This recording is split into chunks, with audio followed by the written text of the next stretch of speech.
샬롬, 이동춘 목사입니다. 오늘도 여러분의 삶이 주님의 평안으로 가득하시길 기원하며 하나님의 말씀을 나누겠습니다. 오늘 말씀은 전도서 3장 12절에서 22절 말씀입니다.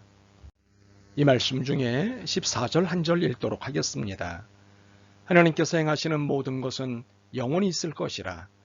그 위에 더할 수도 없고 그것에서 덜할 수도 없나니 하나님이 이같이 행하심은 사람들이 그의 앞에서 경외하게 하려 하심인 줄을 내가 알았도다.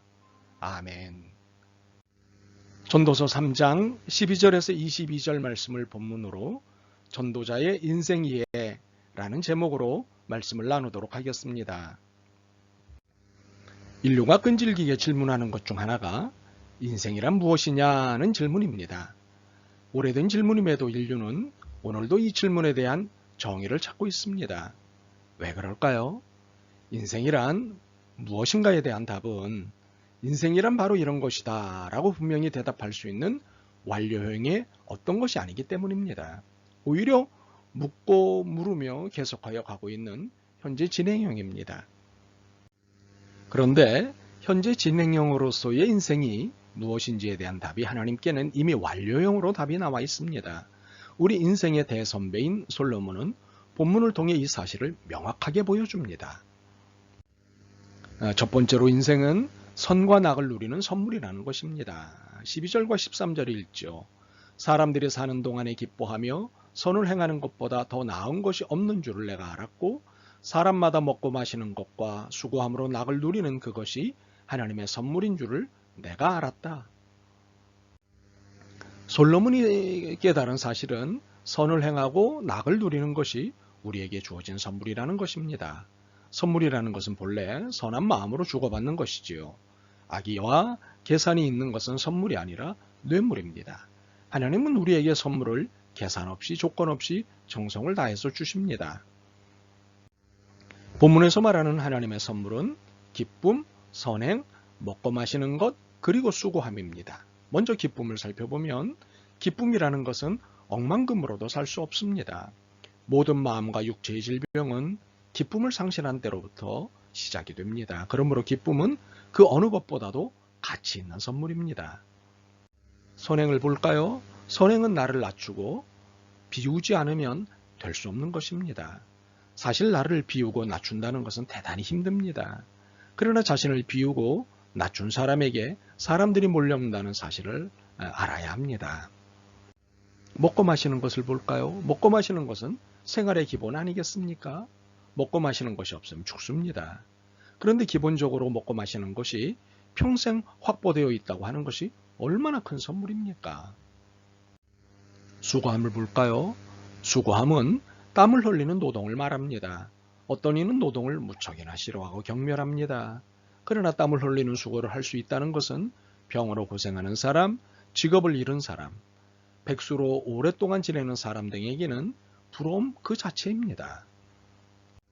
그러므로 기쁨, 선행, 먹고 마시는 것, 그리고 수고함은 하나님이 우리에게 주신 놀라운 선물입니다. 그런데 우리는 이 선물을 그만 무가치한 것으로 여기는 우매함에 종종 빠집니다.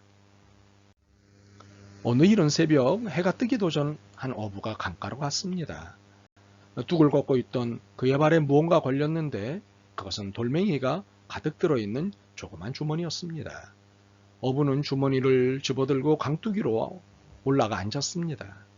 날이 밝기에는 아직 다소 시간이 남아 있었기 때문이었습니다. 어부는 아직은 할 일이 없었기 때문에 무료함을 달래려고 강물 속으로 계속해서 집어들고 온 돌을 던졌습니다. 이윽고 해가 떠오르자 사방이 밝아졌습니다. 그때까지 어부는 주머니 속의 돌멩이들을 하나만 남기고 모두 던져버렸습니다. 마지막 하나 남은 돌멩이가 그의 손바닥 위에 놓여 있었습니다. 햇빛 아래서 그 돌멩이를 무심코 보는 순간 어부는 눈이 뒤집힐 지경으로 경악했습니다. 왜냐하면 그것은 보석이었기 때문입니다. 지금까지 밤의 어둠 속에서 그는 주머니 속에 수많은 보석들을 물속에 던져버렸던 것이죠. 그는 미친 듯이 흐느끼며 통곡했습니다. 그는 돌이킬 수 없는 일을 저지른 자기 자신을 저주했습니다. 그러나 이미 때는 늦었습니다. 그 많은 보석들은 이미 깊은 강 속으로 또 내려가 버리고 말았던 것이지요. 자신의 일생을 한없이 풍요롭게 해줄 큰 재산을 우연히 손에 넣었지만 모두 잃어버린 것입니다. 우리는 하나님께 보석과 같은 선물들을 많이 받았습니다. 그런데 우리는 눈이 어두워 혹은 어두움에 갇혀 그것이 보석인 줄 모르고 계속 버리고 있습니다. 두 번째로, 인생은 한계선상에 놓여 있는 실존이라는 것입니다. 우리는 이것을 14절과 16절로부터 21절에서 볼 수 있습니다. 한계선이라는 것은 정해진 구역 내에서라는 의미를 지니고 있습니다. 인간은 정해진 구역 내에서만 살 수 있는 존재입니다. 먼저 한 가지를 살펴보면 인생은 하나님이 정하신 한계 안에서만 살 수 있는 존재입니다. 14절 상반절을 볼까요? 하나님이 행하시는 일은 영원히 있을 것이라 그 위에 더할 수도 없고 그것에서 덜할 수도 없나니. 11절 하반절을 볼까요? 하나님이 하시는 일의 시종을 사람으로 측량할 수 없게 하셨도다. 우리는 하나님이 정하신 한계의 범위를 넘나들 수 없는 존재입니다. 반면 하나님은 인간의 한계를 넘나드시는 분이십니다. 바로 이것이 인간과 하나님의 차이입니다. 이 차이를 인정하는 것이 신앙이고 믿음입니다.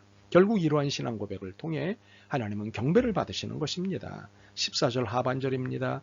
이같이 행하심은 사람들이 그의 앞에서 경외하게 하려 하심인 줄을 내가 알았도다. 또 하나는 인생은 죄인과 의인이라는 경계선에 있는 존재입니다. 16절과 17절이 이야기합니다. 인간은 모두가 죄인입니다. 로마서 3장 10절에 보면 의인은 없나니 하나도 없으며 하나님 앞에서는 어느 누구도 의롭지 않습니다. 다 죄인입니다. 그런데 하나님의 사랑이 죄인을 향해 의인이라고 하시는 것입니다. 로마서 5장 8절과 9절입니다. 우리가 아직 죄인 되었을 때에 우리를 위하여 죽으심으로 하나님께서 우리에 대한 자기의 사랑을 확정하셨느니라. 그러면 이제 우리가 그의 피로 말미암아 의롭다 하심을 받았으니, 그러므로 우리는 의인이기 전에 죄인입니다. 내가 죄인이라는 사실을 염두에 두지 않으면 타인을 정죄하는 일에 앞장서게 됩니다. 오늘 본문의 16절입니다. 또 내가 해 아래에서 보건대 재판하는 곳 거기에도 악이 있고 정의를 행하는 곳 거기에도 악이 있도다. 인간이 악을 심판한다고 하는 자리에조차 악이 존재하고 있다는 사실은 우리는 절대 죄인이라는 한계를 벗어날 수 없다는 것을 보여주는 것입니다. 그래서 17절에 말씀한 대로 결국 인간은 죄인이든 의인이든 다 하나님의 심판대 앞에 서야 하는 것입니다. 또 하나는 인생은 죽음이라는 한계선을 넘지 못합니다. 18절에서 21절이 말씀하는 바입니다. 19절을 보시면 인생이 당하는 일을 짐승도 당하나니 그들이 당하는 일이 일반이라 다 동일한 호흡이 있어서 짐승이 죽음같이 사람도 죽으니 사람이 짐승보다 뛰어남이 없음은 모든 것이 헛됨이로다. 죽음을 넘어서기 위한 다양한 노력들이 지금도 진행되고 있습니다만 이것도 다 헛된 것입니다.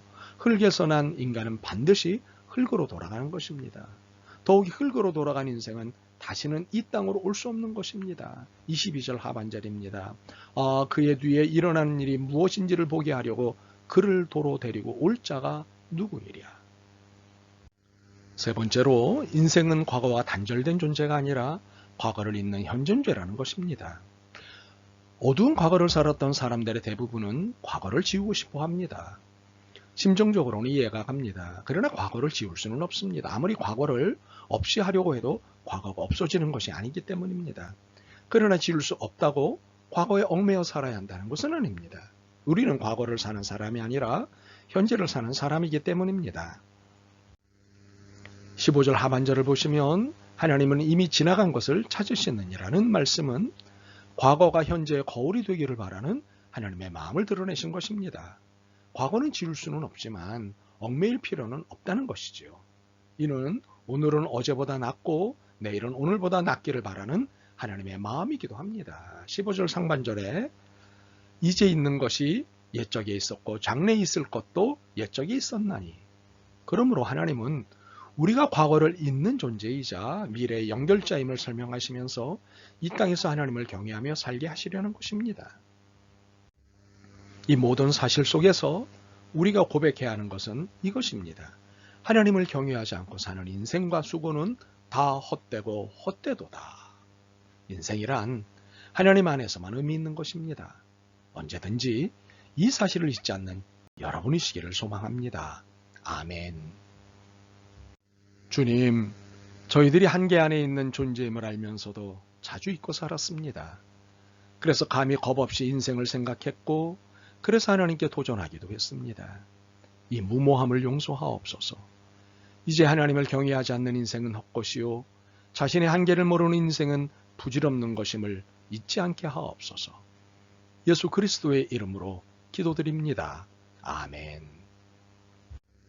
오늘도 여러분의 믿음과 삶을 응원합니다. 사랑합니다.